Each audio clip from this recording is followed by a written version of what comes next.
성부와 성자와 성령의 이름으로. 주목용 바치겠습니다. 하늘에 계신 우리 아버지 이름이 거룩히 일어나시며 아버지의 나라가 오시며 아버지의 뜻이 하늘에서와 같이 땅에서도 이루어지소서. 오늘 저희에게 용할 양식을 주시고 저희에게 잘못한 일을 저희가 용서하오니 저희 죄를 용서하시고 저희를 유혹에 빠지지 않게 하시고 악에서 구하소서. 은총이 가득하시는 하나님 기뻐하소서. 주님께서 함께 계시니 너희는 복되시며 그중에 아들 예수님 또한 복되시나이다. 하늘의 성모 마리아님 제자와 저희 볼때 저희 죄인을 위하여 비로소서. 아멘. 영광이 성부와 성자와 성령께 처음과 같이 이제와 항상 영원히 아멘. 성부와 성자와 성령의 이름으로 아멘. 예수님 대림 기정 세 번째 기정의 시간 준비하겠습니다. 주님 박수로 맞이하겠습니다.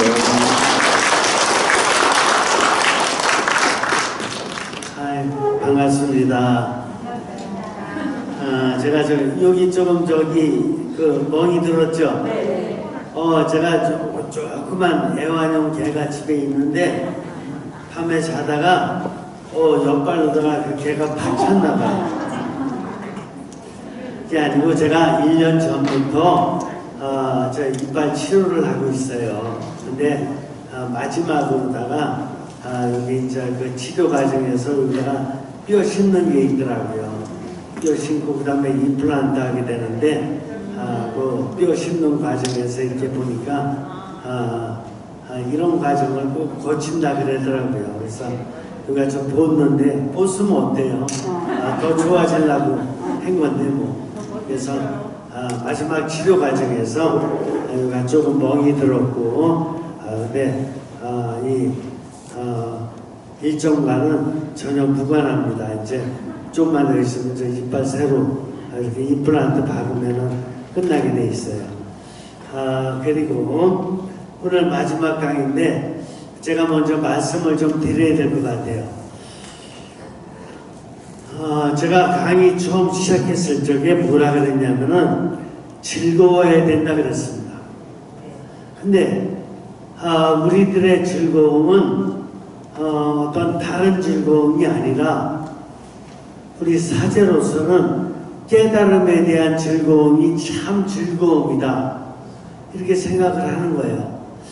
불교에서도 고운단 맛이 따르다가 왕궁을 벗어나가지고 인생 깨달음을 얻으려고 후에서 깨달음을 얻으려고 엄청 많이 노력을 했잖아요. 그런 수행 과정 중에 깨달음을 얻게 됐고 결국 그 깨달음의 마지막 과정이 뭐예요? 사고에서 마지막 깨달음, 생로병사를 고루 받잖아요. 고통으로 붙다가. 근데 그 깨달음을 얻고 나서 나중에 그 깨달음을 팔정도로 봤어요. 여러분들도 뭐 웬만하면은 뭐 이미 많이 들어보셨기 때문에 그러는데 팔정도 뭐냐? 정견, 바른 견해, 그러니까 올바른 가치관을 갖는다 이겁니다. 정견. 그 다음에 정사유, 바른 사유를 한다. 바른 생각을 한다 이런 뜻이죠. 그 다음에 정미,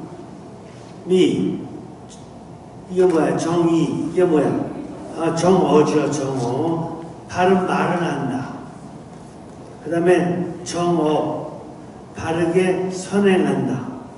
그 다음에 정명, 바르게 생활한다.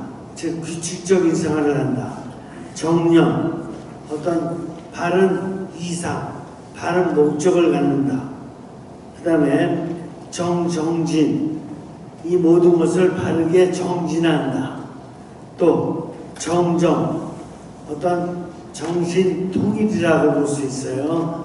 이렇게 헷갈리지 않는 마음으로다가 정신을 통일해서 산다.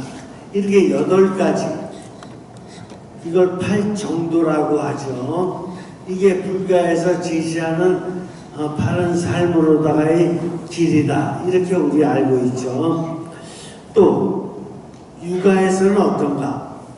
그 육아에서 보면은 맹자의 4단이라는 길이 있어요. 맹자의 4단길. 들어보셨죠?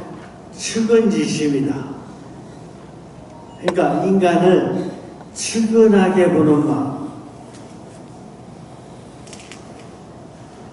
그러니까 남을 불쌍하게 본다는 것은 결국 착한 마음을 뜻하죠. 착한 마음. 또 수호지심. 이건 뭐냐면은 옳지 못한 것을 살았을 적에는 부끄럽게 여기는 마음.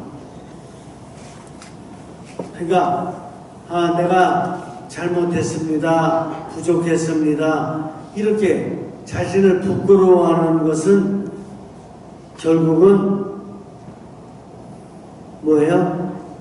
다른 사람만이 할 수 있는 행위예요. 그러니까 자신을 반성하는 것은 결국 자신의 못남이 아니에요. 바른 인간상이지. 그 다음에 사양지심. 이것은 사양할 줄 아는 마음.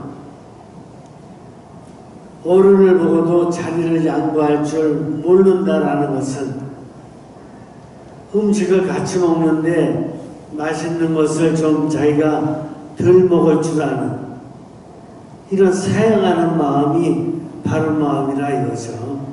그 다음에 시비지심. 이것은 옳고 그름을 분별할 줄 아는 마음. 이런 것들이 바로 유교를 통해서 또 불교를 통해서 즉 동양에서 가르치는 가장 깊은 길이다 그러면 바로 8정도와 4단식 이거라고 볼 수가 있겠어요. 제가 이걸 다 공부하면서 뭐가 의문이 들었냐면은 어떻게 해야지 이 8정도의 길을 다 지켜낼 수 있느냐, 4단의 길을 다 지켜낼 수 있느냐, 어떻게 해야지 지켜지는 거냐, 이걸 다 가르치는 불교에서도 8정도로 사는 사람을 볼 수가 없고,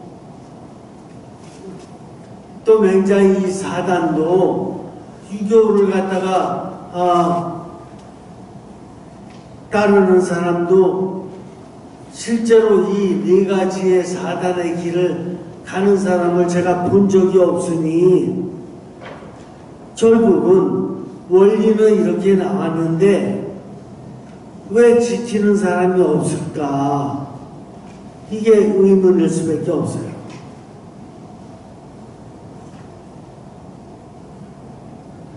제가 본래는 20대 초반에 정치의 길을 포기했거든요. 이게 얼마나 큰 은총인지 몰라. 원래는 그 법대를 가서 이렇게 정치의 길을 가고 싶었는데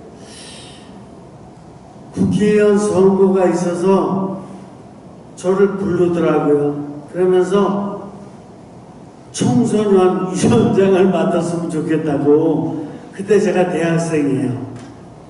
그래서 국회의원 사무실을 가서 봤더니 웬놈의 비행도 그런 비행이 없어요. 거기 오는 사람들과의 관계에 있어서 모든 걸 다 돈으로만 해결하라고 봉투가 그냥 서랍마다 봉투가 꽉 찼는데 오는 사람마다 돈만 주고 이 길을 갔다가는 인간도 안 되겠다. 당시에 그 법에서는 무슨 법을 많이 배웠냐면은 우리나라 같으면은 유신헌법. 제가 대학 다닐 적에는 유신헌법 배워가지고 이런 국회의원이라든가 이런 정치수다 나갔다가는 사람도 안 되겠다. 이래서 학교 다니다가 그만두고 군대를 갔어요. 군대를 가가지고 좋은 우리 장교를 만나는 바람에 제가 오산에서 근무했기 때문에 미군 무대에서 근무했거든요. 그러니까 거기가 작전사령부가 있는데요, 우리나라. 그래서 주한미 사령관이 거기 근무하는 데인데 제가 쫄병으로 가긴 갔지만은 바로 거기 사령관이 근무하는 그곳에서 같이 근무했거든요. 그러니까 우리나라의 모든 정보를 종합하는 데지. 그러다 보니까 한국 군인이 많을 필요는 없고 꼭 필요한 인원만 있게 되는데 그때 같이 근무했던 그 장교가 정말 훌륭한 사람인데 그 사람을 같이 3년 동안 근무하게 됐던 거예요. 근데 그 사람은 근무지에 와서 근무할 시간은 많지만은 근무할 내용은 종합만 하면 되니까 그렇게 양이 많지가 않아요. 1시간이면은 10분만 종합 정리해내고 나면은 50분은 남는 시간이에요. 근데 그 시간에 이분은 책을 보더라고요. 이분이 문학계통의 책을 보는데 나중에 알고 보니까 그 아버지 친구가 이희성 국문학자더라고요. 이희성 국문학자 아주 우리나라에 대단히 유명한 분이잖아요. 그래서 이분은 무슨 질문만 생기면은 그 이희성 그 선생님한테 전화를 걸더라고요. 하고 물어보는 거야. 그렇게 가깝게 지내시더라고. 근데 이분이 갖고 온 책을 갖다가 저한테 물어보더라고요. 이 책 읽었냐, 이 책 읽었냐. 근데 저는 대학 다니다 왔지만 책을 교과서 빼놓고 나면은 읽어본 게 없어가지고 다 안 읽어봤다. 그러니까 너 뭐에다 왔냐요? 그래서 대학 다니다 왔다. 그랬더니 이거 읽어보라고.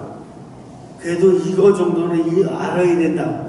그래서 세계문학 전집을 갖다가 자신이 옛날에 읽었던 책을 갖고 와가지고 저한테 한 권 한 권 이렇게 건네주는 거예요. 저 물 좀 먹을게요.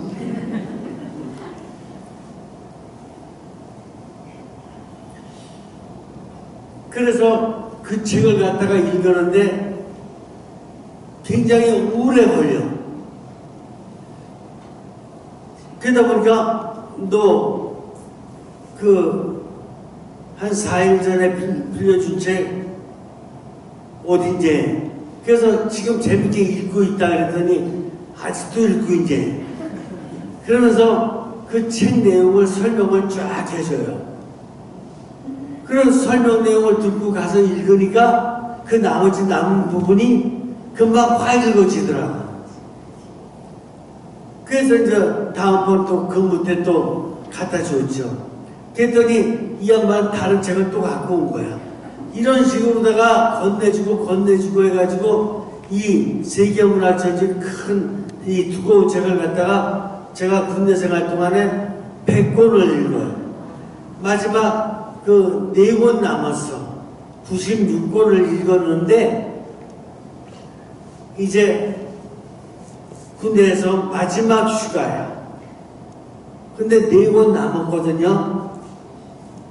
그래갖고 장교 그분한테 얘기를 했죠. 내가 군대 제대하기 전에 마지막 100권을 읽었으면 좋겠는데 4권 남았는데 뭘 추천해 주겠느냐? 그랬더니 그걸 추천해 주더라고요. 4권을 갖다 줬어. 그래서 그 4권을 갖다가 마저 다 읽고 휴가는 취소하면 되니까 휴가 안 가겠다는데 무슨 뭐 문제 생기는 건 없거든요. 너무 많이 나가서 문제지. 그때 마지막 책을 읽는데 군대 정관실에서 누가 찾아왔어요. 그 왜 그러냐 그랬더니 우리 영내에서 글을 하나 좀 부탁을 받고 싶은데 그 글을 부탁하려고 왔대요. 그러냐? 그래가지고 알았다. 그래가지고 제가 글을 쓰기 시작했어. 그 글 제목이 38선이야. 제가 이것 때문에 정치하고 싶었고 이것 때문에 법대를 갔던 거예요. 38선에 대한 글이 써주는데 너무 잘 써져. 우리 아름다운 금수강산 또 이렇게 동방예의지국에 아주 이렇게 우리 한민족에 대한 좋은 것들을 다 그리면서 잘 써지는데 마지막에 갈라진 조국 그리고 나서는 글을 못 쓰겠어요. 그 다음에는 저 통일 얘기를 해야 되는데 그렇잖아요. 근데 통일 얘기를 할 수가 없는 거예요. 제가 그 읽었던 100권의 문학 전집안에는 대부분의 경우가 개인사예요. 개인사라는 거는 자신의 어떤 입신 출세를 위해서 있었던 얘기라든가 아니면은 개인의 자기 그 애인과의 관계라든가 가정사라든가 이런 것들이 많고 특별히 뭐 닥터 지바고라든가 아니면 톨스토이 전쟁과 평화라든가 어떤 이런 책들은 역사를 담고 있는 책이에요. 그렇기 때문에 그거는 정치하고 많이 연결돼 있어요. 국제정치의 어떤 역사적인 맥락이 많이 연결돼 있면서 그 안에 개인적인 어떤 삶이 같이 연동된 거거든요. 그런데 그 어떤 책도 개인의 사사로운 생활이든 아니면은 그 국가적인 차원의 어떤 그 국제관계의 문제이든 국내 정치 문제이든 어떤 문제도 해결된 게 없어. 그러니까 결국은 마지막 가니까 다 미완성이더라고요. 개인 일도 미완성, 국가 일도 미완성, 국제적인 관계도 다 미완성. 그러면 도대체 어떻게 살란 말이냐? 이게 세계의 대문호들이 쓴 작품인데 거기서 저는 키를 발견하지 못하겠어요. 해결책이 없어요.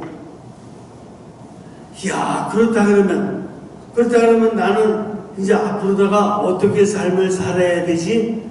이런 의문이 있을 수 있어요, 없어요? 있어요. 있지. 그래가지고 이제 제대를 하고 나왔는데 제대를 제가 4월 10일 날 제대를 해요. 3월 말까지 제대를 해야 학교 복학이 되는데 4월 10일은 뭐 열흘 늦었기 때문에 복학이 안 되는 거지.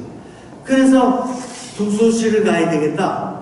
그래서 이제 독서실을 갔다가 이제 패스를 끊어가지고 그러고 집에서 도시락 싸가지고 독서실을 가는데 독서실을 가서 독서실에서 공부를 하려고 있는데 4월 달이니까 따스한 봄 아니에요.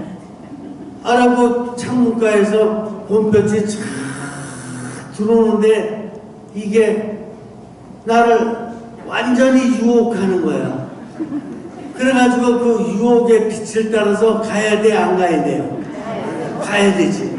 그래갖고 쫙 바깥에 나와서 빛 가는 대로 가고 그러다 보니까 어디로 가냐면은 수원에 가보면은 도청이 있어요. 수원 도청. 거기가 이제 그 독서실하고 멀지 않은 데인데 수원 도청길이 있는데 도청길을 갖다 착 지나가게 되는데 도청길에 보니까 도청 쪽으로 들어가는 개나리와 벚꽃이 쫙 그냥 굉장히 멋있게 펴 있어요.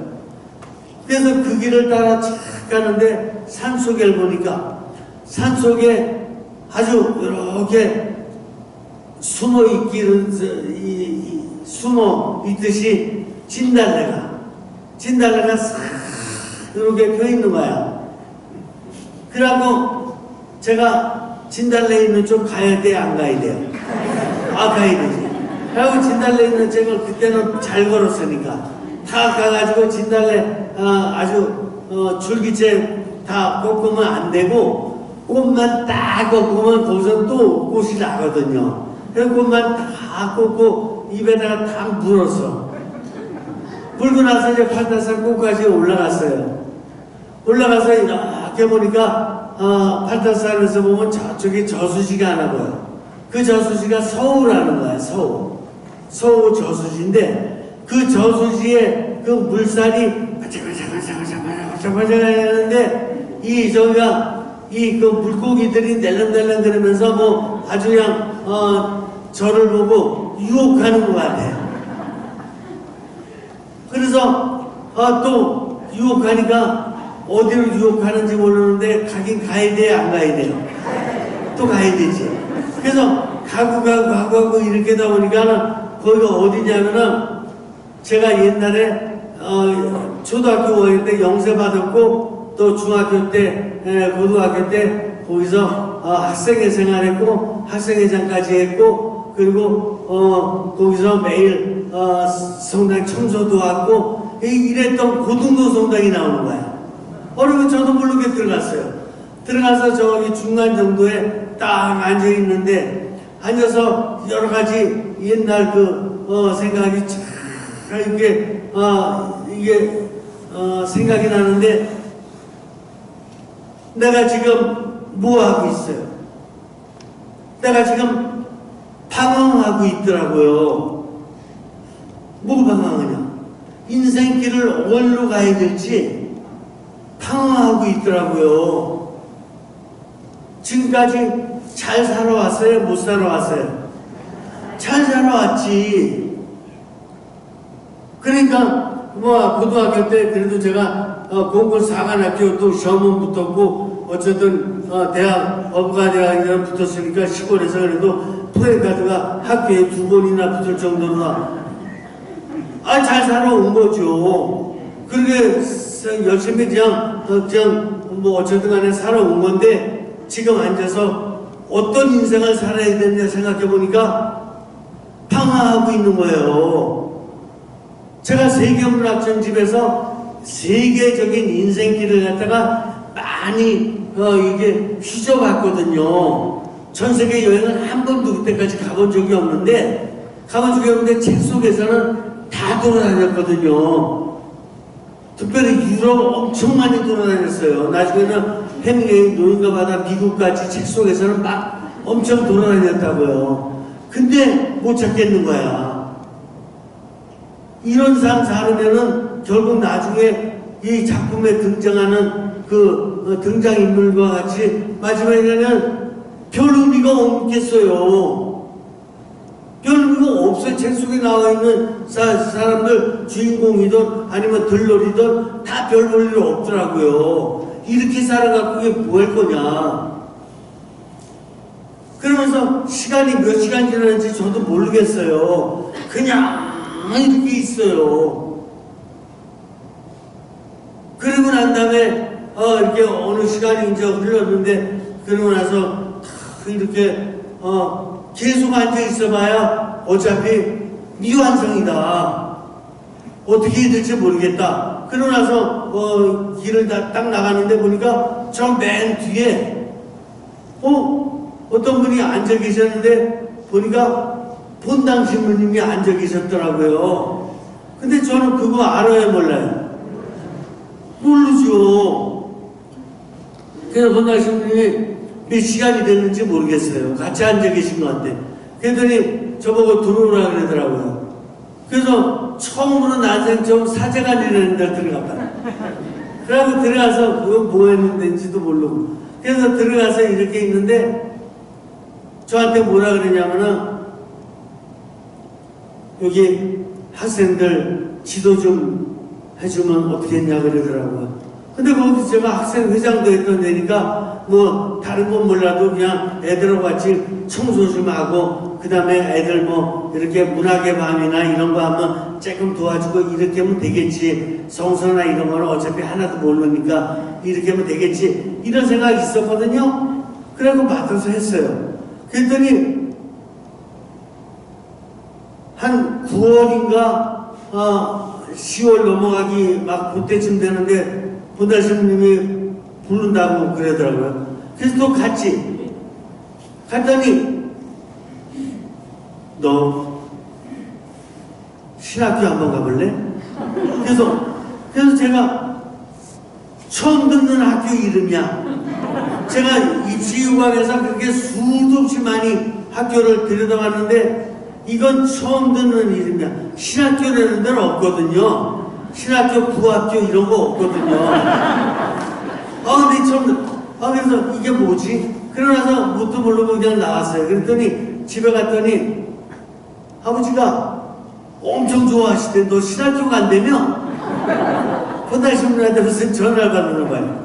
그래서 무슨 뭐 말할 겨를도 없어. 그냥 이렇게 뭐가 뭔지 하나도 모르겠어. 그래서 옛날에 샀던 입시요강을 다시 한번 들여다보고 여기 이렇게 봤더니 신학교라는 데가 진짜 있더라고요. 보니까 있는데 제가 거기 보니까 뭘 가르치냐 봤더니 신학이 전공인데 부전공으로다가 철학을 가르치더라고요. 근데 제가 여태까지 입시요강에서 봤던 거는 경제냐 정치냐 법이냐 뭐 이런 것만 봤거든요. 본 적이 없거든. 그래서 이거 철학은 뭐야? 이거 신학은 또 뭔데? 그래가지고 제가 여태까지 읽었던 문학책에서 철학 신학 본 적 있어요? 없죠? 제가 육법전서 공부를 좀 했지만은 거기에서 이렇게 철학이라든가 신학을 이렇게 깊이 있게 본 적이 있어요? 없죠? 요즘은 법철학도 있지만 그 당시만 해도 그렇지 않거든요? 없어요.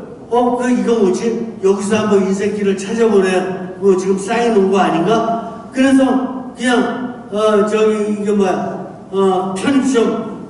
편입시험으로 막 영어 하나만 보는 거니까 뭐 공부할 것도 없잖아요, 어차피 그 영어를 갖다 뭐 이틀 공부해가지고 되는 건 아니잖아. 그래서 그냥 가서 그냥, 시험 봤는데 그냥 들어오래요. 그래서 들어가서 공부를 하는데, 그때부터 제가 열심히 했겠어요? 안 했겠어요? 인생길을 못 찾으니까 그러고 계속 찾았어요. 그러고 철학에서 고대 철학부터 시작해가지고 그 다음에 이제 고대 철학 별로 재미없더라고요. 그래서 이제 중세 철학 들어오니까 중세 철학 또 신에 대한 뭐 얘기 아우구스티누스 토마스 아퀴나스 막 얘기하는데 그거 잘 못 알아듣겠더라고요. 아직까지는. 뭐 이렇게 철학이라 그래서 뭐 우리가 아는 거 생각했는지 알았더니 모르는 걸 생각하더라고. 하느님이 어쩌고 저쩌고 이렇게 해가지고 이데아가 어쩌니 에이도스가 어쩌니 막 이런 거 용어를 쓰는데 잘 못 알아듣겠더라고요. 근데 근세 철학 들어오니까 또 재밌어지더라고요. 왜 그러냐? 근세 철학 들어오면 합리론과 경험론으로 다 나눠지는데 경험론은 뭐예요? 경험론은 자연 철학 아니에요. 그래갖고 뭐든지 경험해서 정확히 알고 실험해서 정확히 아는 것만 나는 믿는다 이런 거 아니에요? 그러니까 그거는 정확하니까 아주 좋더라고요. 옛날에 제가 또 수학을 좀 했기 때문에 아주 좋아했기 때문에 이해가 되더라고요. 데카르트의 이런 어떤 논증도 이해가 되고 다 이해가 되더라고요. 또 합리론도 이해가 되더라고요. 왜? 합리주의자들도 뭐냐면은 내가 정확하게 생각할 수 있는 데까지 정확히 한번 생각해 보겠다라는 거예요. 경험은 안 되지만 생각하는 만큼 최대한 생각을 해보겠다라는 거예요. 그냥 무조건 되고 중세같이 그냥 아우구스티누스 토마스 아퀴나스가 굉장히 치밀하게 신을 갖다가 증명을 해냈지만은 그런 게 아니고 그건 치밀하게 생각하는 데까지 생각해 보겠다는데 정신으로다가 생각하는 데까지 생각해 봐서 정신으로다가 신에까지 도달할까 안 할까요? 어떨 것 같아요? 정신으로다가 아무리 생각하고 그런다 그래도 신까지 생각할 수 있을까 없을까? 경험이 아니고 신을 만날 수는 없으니까, 신을 또 만져볼 수도 없으니까 경험론적으로다가는 안 해더라도 아무리 합리적으로 한다 그래도 신을 갖다가 합리적으로다가 다 이렇게 됐기 때문에 당신은 신입니다. 이렇게 얘기할 수 있을까요? 없을까요? 네? 뭐 다수결 내봐요? 양쪽으로 나오는 것 같아서 없죠. 이게 왜 그러냐면은 제가 아무리 생각해도 안 되더라고요. 근데 칸트에 들어가서 이해가 되더라고요. 왜 그러냐면 칸트가 뭘 얘기하냐면은 이 물건도 깊이 있게 자꾸 파고들고 즉 무슨 뜻이냐? 분자까지는 뭐 자연과학에서 이해를 했어요. 분자 더 파고들어가니까 원자, 더 파고들어가니까 원자와 원자를 연결하는 파워가 뭐야? 전자 보여야 안 보여? 안 보이는데 전자의 이 흐름으로다가 해서 불도 들어오는 거 아니야? 그죠? 전자의 흐름으로다가 장소에도 가는 거예요? 그렇게 따지더라고요. 그러면서 뭐라 그러냐면, 그러면 전자 만드는 것도 전자는 어디서 나가는데요? 좀 가르쳐 줘요. 아무리 말씀 주고 계셔도 마이크 갖다 드릴까? 전자 그 다음번에 뭔데요? 그러니까 알 수가 없죠. 그러니까 거기에서 칸트는 정확히 얘기를 해요. 내가 아무리 정확하게 생각한다 그랬지만 이 물 자체는, 이 물건 자체 아주 본질 끝까지 파고 들어가서 마지막 본질은 모르겠다. 이게 불가지야. 불가지. 알아들을 수가 없다. 불가지. 그리고 생각을 끝까지 가봤는데 신 근처까지는 갔는데 완전히 신 갖다 이해할 수 있다? 이것도 불가지다. 불가지라는 얘기 들으니까 제가 속이 좀 시원해요, 안 시원해요? 시원하죠. 모르는 건 모른다고 얘기하지 맞죠. 모르는 거 갖고 안다고 이렇게 가지고 하고 그러면은 이게 뭐 저 사람은 알긴 아나 보다. 나도 좀 알아봐야 되겠다. 노력만 하는 것 뿐이지 그게 알아져요? 그게 정신으로 알아지는 게 아니에요. 인간에게는 육신도 있고 정신도 있고 그 다음에 또 마음도 있어. 이 마음을 영이라고 되는 거거든요. 서양에서는 스피릿, 영이 되는 거고 동양에서는 하트, 마음이라고 그러는 거야. 근데 마음이라고 그러는 건데 이 마음이 파악하는 거는 맞아요, 틀려요? 이거는 합리적인 생각이 아니에요. 어머님의 마음. 그래서 어머님의 다르신 손과 어머님의 이렇게 힘들으셨던 주름살과 이렇게 여러 가지 이런 걸 놓고 봤을 적에 어머니를 내가 정신적으로다가 완전히 할 수 있어요? 완전히 할 수 있다고요? 모르죠. 내가 생각하는 것 이상으로다가 나한테 바친 희생과 나한테 바친 노고가 크시죠? 그거 맞죠? 그게 바로 어머님의 사랑 아니었어요? 그렇죠. 이런 식으로다가 생각을 하나하나 다루다 보니까 정신으로다가는 경험론적으로도 이해 안 되고 합리론적으로도 이해 안 되지만 마음으로 영적으로 이해되는 부분이 또 있어요, 없어요? 있는 거라고. 이걸 체험이라 그래요. 체험. 인간은 체험으로다가 깨달을 수도 있는 거거든요. 그런데 체험으로도 깨달을 수 있는데 그래서 어쨌든 간에 철학을 갖다 마지막까지 오다 보니까 어떻게 되냐면은 칸트를 넘어올수록 점점 더 어떻게 되냐면은 이 경험론적인 이 자연과학 때문에 세계 물질 문명이 엄청 발달됐거든요. 그 발달되는 가운데서 무기도 같이 발달됐어요, 안 됐어요? 발달됐거든? 그러니까 옛날에는 돌멩이 던지면서 싸맸던, 작대기가 싸맸던 이런 399만 년의 이 정도의 싸움인데, 이게 무기가 개발되고 그러다 보니까 칼을 갖고 싸매고, 총을 갖고 싸매고, 대포 갖고 싸매고, 이런 싸움으로 바뀌었거든요? 경험론적으로 그런 싸움으로다가 막 세상이 바뀌어나가는 거지. 그러니까 세상이 엄청나게 그게 막 변동이 와가지고 세상이 그렇게 돼서 사람들이 정말 처참하게 막 죽어가고 있고, 그리고 또 그렇게 되다 보니까 중앙집권제라는 게 생겨. 옛날에는 300명, 500명 커봐야 이 공동체들이 그냥 불황에서 살았던 것 뿐인데, 이제 막 5만 명, 아니 30만 명, 아니 100만 명 이런 집단으로 생기다 보니까 이게 특권층이 생기고, 그 다음에 아래층이 생기고 그렇게 되잖아요. 이걸 부르주아라고 프로레타리아라고 얘기하는 거 아니에요. 그렇잖아요. 그래서 이 특권층이 생기다 보니까 특권층이 어떻게 돼요? 어떻게 돼요? 모든 부귀영화는 지네들 몇 명이 다 누리고 밑에서는 너무나 힘들어 보니까 합리적으로다가도 이게 맞아요, 안 맞아요? 안 맞지? 전쟁 나가서 싸매는 건 누가 싸매? 왕이 나가서? 장관들이 나가서? 아니죠. 병사들이 나가서 우리 국민들이 싸매는 거지. 근데 저 전쟁을 해가지고 거기서 노획물이라든가 뭐 이런 거 많이 얻게 되면 누가 가져요? 누가 하지? 개가 가지? 맞아, 개가 가지. 개가 가지. 병사들한테는 쥐꼬리만큼 쬐끔 이렇게 미역국 하나만 좀 한 번만 이렇게 주는 거고, 나머지 주는 거, 금과 은과 모든 건 다 지네들이 갖죠. 그러니까 합리적으로도 이해 안 되죠. 경험적으로도 무기 같은 거 개발하면서 이해 안 되고, 합리적으로 나가도 이해 안 되는 게 너무나 많죠. 너무나 많으니까 철학이 어느 쪽으로 가겠어요?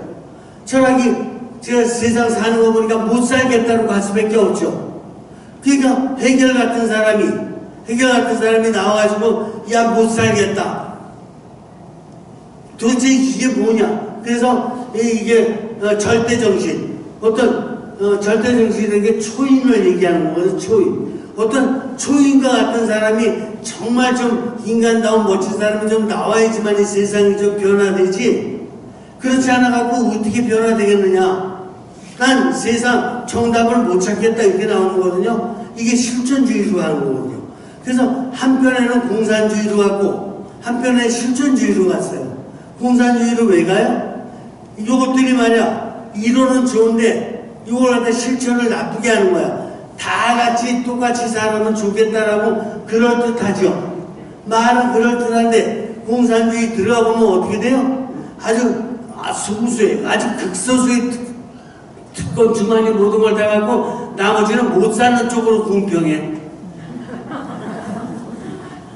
그러니까 그래서 저기 뭐야 결국은 고르바초프 이후 다 공산주의 무너지잖아요. 소련 무너졌고 언젠가는 중국의 공산주의도 중국의 사회주의도 무너지고 말 거예요. 북한도 무너지게 말 거고.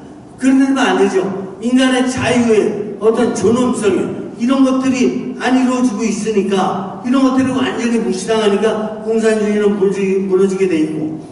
그런데 공산주의가 무너질 때 무너지더라도 어쨌든 간에 우리가 지금 경험적으로 보나 합리적으로 보나 사람 사는 게 너무나 살기 힘드니까 실존주의 철학이 오는 거예요. 실존주의 철학에서 해답이 있어요, 없어요? 없다니까. 그래서 사르트르 같은 철학자들이 뭐라 그래요? 세상 바라만 봐도 그냥 구토가 난다. 그래서 사람들이 엄청나게 인구가 많이 옛날보다 늘어가지고 많긴 많은데 만나면 다 벽과 같다. 벽. 신뢰성이 없다. 벽과 같다. 믿을 만한 사람 누구를 믿겠느냐? 트럼프? 아베 말이야, 아베? 그러니까 이게 도대체가 이런 세상이 됐으니 여기서 신이 있다고 할 수가 없지 않느냐? 그래서 니체가 결국 뭐라 그래요? 신은 성당에 있다? 그러면요? 신은 성체적 배신에 있다? 그러면 웃으셨으니까 뭐 좀 말씀해 보세요. 신은 죽었다 그랬어요. 근데 이 사람은 나는 신만큼 나는 그리스도만큼 좋아하는 사람이 없다는 거야.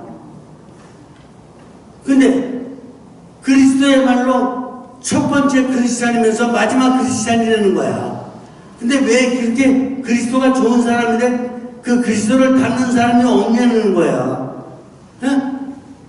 결론이 그거 아니에요. 니체 결론이. 왜 그리스도를 따라가는 사람은 있는 것 같은데 내 눈에는 그리스도는 분명히 저 크리스찬인데 그리스도 따라다니는 사람은 크리스찬 같지가 않다라는 거예요. 참 마음 아픈 얘기예요. 자기는 정말 다시를 믿는 사람이에요. 자, 이런 세상으로다가 온 거예요. 지금 제가 마지막 철학까지 다 한 거예요. 지금 더 이상 철학 없어요. 그러면 이렇게 되는 상황에서 제가 신학적으로다 놓고 보면 또 어떻게 될까요? 신학적으로다가 개인적으로다가는 좀 훌륭한 사람이 있어요. 아우구스티누스 훌륭했고, 토마스 아퀴나스 훌륭했고, 프란치스코 성인도 괜찮았고, 또 이냐시오 성인도 괜찮았고, 아빌라 성인도 괜찮았고, 뭐 괜찮은 분들 역사에 좀 몇 분 계셔요. 근데 몇 사람밖에 안 되는 것은 지금 400만 년이 지났는데 400만 년이 지나 오늘날인데 이거 몇 사람만 괜찮은 사람이 있다는 것은 세상이 제대로 돌아가는 거예요? 안 돌아가는 거예요? 안 돌아가는 거죠. 오히려 몇 사람은 좀 못 살더라도 전체가 다 괜찮다. 이렇게 돼야지 맞는 거 아니에요? 그러니까 세상에 정답이 있어요? 없어요? 없는 세상이야. 지네들 몇 명은 좀 자기네들이 좀 정답을 찾아서 이렇게 살았을지 모르겠지만 다른 사람도 살 수 있도록 그걸 갖다가 만들어 놓은 사람이 거의 없는 거 아니에요. 저는 좀 그렇게 잘 살았을지 모르겠지만 다른 사람도 그렇게 살 수 있도록 어떤 그 해답이 있어야 되는 거 아니에요. 근데 그걸 찾았어요? 여러분들 해답이 뭐죠? 찾았어요? 찾았으면 좀 가르쳐줘요. 가르쳐줘요. 정말 찾았어요? 한국에서 살면서 찾으셨어요? 어디서 찾으셨죠? 산수에서? 물리에서? 세계사에서? 역사에서? 지금 학생들이 배우는 한 10대까지 과목 중에서 어디서 찾았죠? 생물에서? 의학에서? 어디에서도 이걸 따라야 되겠다는 원리를 발견한 적 없잖아요. 부분적인 것은 좀 봤을지 몰라요. 아까 제가 말씀드린 바대로 불교인들은 팔정도. 근데 팔정도를 갖다 따르는데 아침밥 먹고 축구 한 번 하고 나면 다 잊어버리지. 팔정도가 뭐 축구할 때 살아있어요? 팔정도가 이렇게 가수들 나와서 여기서 춤 몇 번 추고 놀고 그러면 춤추는데 다 빠져가지고 다 없어지지. 이게 살아있어요? 팔정도 이걸 어디다 연결시킬 거냐 이거예요. 팔정도에 어디다가 또 뺑자의 그 사단도 측은지심 수호지심 뭐 다 있지만 어디다 갖다 연결시킬 거냐 이거예요. 어떻게 연결시키고 둘이 뭉실 그냥 그래도 이렇게 좀 살자라 그랬던 거는 이중구조로다가는 맞아요. 왜? 이중구조로다가는 팔정도도 맞고 사단도 맞아요. 인간의 정신이 생각할 수 있는 그래도 가장 바른 길을 제시하려고 내놨던 게 바로 그거거든요. 그거 더 이상으로다 또 더 좋은 거 발견된 게 있다면 누군가 얘기할 텐데 거기까지 나가기도 바빠요. 불교인도 유교인도. 그거 실천하기에도 바빠요. 그 이상 발전시키지를 못하고. 그러면 안 되죠. 계속 더 발전시켜야 되는데. 그럼 뭐냐? 제가 뭐 말씀드리려고 그러냐? 저도 그리스도교 신학까지도 다 배웠는데 개인적으로다가는 몇 사람 존경하는 사람 제가 있겠어요? 없겠어요? 그 몇 사람 존경해서 뭐예요? 우리 하안성당에 교우가 2,000명이면 그래도 1,900명을 존경한다 그래야지 그리스도교지. 안 그래요? 안 그래요? 그래야지 얘기 맞죠? 그래가지고 우리 성당에 그래도 이런 사람이 있어갖고 한 5명 이렇게 손꼽아고 그러면 그런 사람은 어디서 가서 찾냐고 남들이. 새로 용서받은 사람이 그 사람을 어떻게 찾냐고요. 교적 언제 드셔가지고. 이런 식으로다가 깨달은 사람이 그래도 80%를 넘어 90% 이렇게 돼야지만이 맞는 거 아니에요. 그래야 대장님이 있는 거 아니에요. 우리 대장님이 정말 그렇게 허술해요. 대장님이 가르치는 게 8정도 내지 4단 정도 그 선에서 너희들 저거나 따르라. 이 정도 수준이에요. 그 나쁘다는 게 아니에요. 8정도 4단만 지켜도 어마어마하게 훌륭한 사람이에요. 어마어마하게. 근데 우리가 이 대장님을 믿고 따를 적에는 그거보다 또 더 뭐가 있기 때문에 사실 우리 민족도 어떻게 돼요? 372년에 우리나라에 불교가 들어오는 거 아니에요? 그렇지 않아요? 그러면 지금부터 1700년 전에 들어왔으니까 불교도 또 유교도 또 조선시대에 굉장히 융성했으니까 유교도 어떻게 돼요? 원래 우리 조상들 다 불교 신자라서 유교 신자 아니에요?